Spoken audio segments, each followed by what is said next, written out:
This video is about the Ontario Health Insurance Plan, OHIP.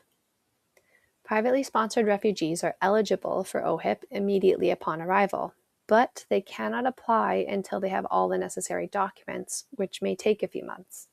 This wait is okay because newcomers automatically have basic health care coverage through the Interim Federal Health Program, IFHP, for their first 3 months in Canada. To apply for OHIP, the newcomer will need to show 3 separate documents: proof of immigration status, proof of residency in Ontario, and proof of identity. Don't go to Service Ontario until you're sure the newcomer has all the documents they need. Without the proper documents, Service Ontario will turn people away. Proof of immigration is easy because everyone arrives with a confirmation of permanent residence document. Children under 16 are not required to present identification beyond their COPR document. For proof of Ontario residency, the first available document to newcomers may be a lease or rental agreement. In temporary housing situations, or when living with family sponsors, the homeowner can download the standard lease form from the Government of Ontario and fill it out. So the newcomers have a lease to show their address. Note that it won't be accepted unless it states that the agreement is for at least 1 year.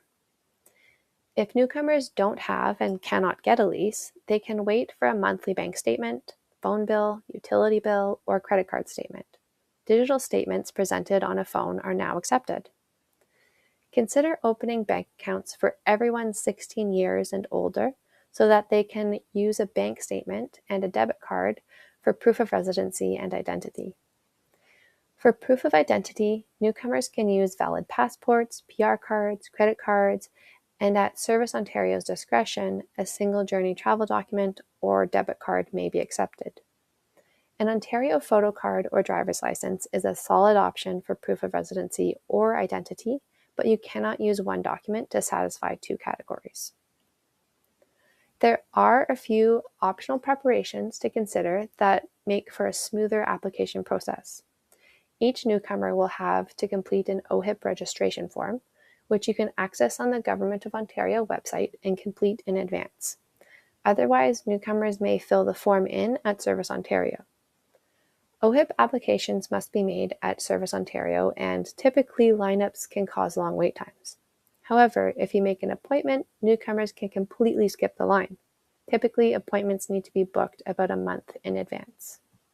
Sometimes it is difficult to produce all the required IDs for OHIP, in which case getting an Ontario photo card first can help. Please see our video on applying for an Ontario photo card for more details. Once newcomers are fully prepared, they must go to Service Ontario to apply for OHIP. Children under 15 and a half years old do not need to be present. A parent may apply on their behalf.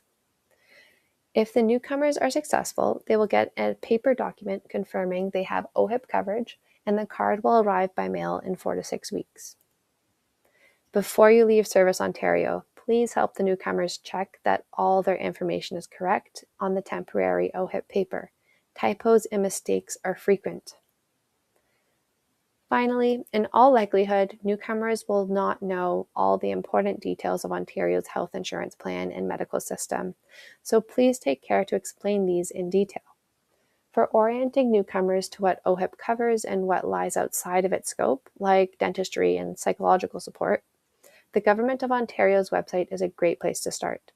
Be sure to review nuances such as how OHIP coverage changes by age, and how healthcare coverage works when traveling outside of Ontario and outside of Canada.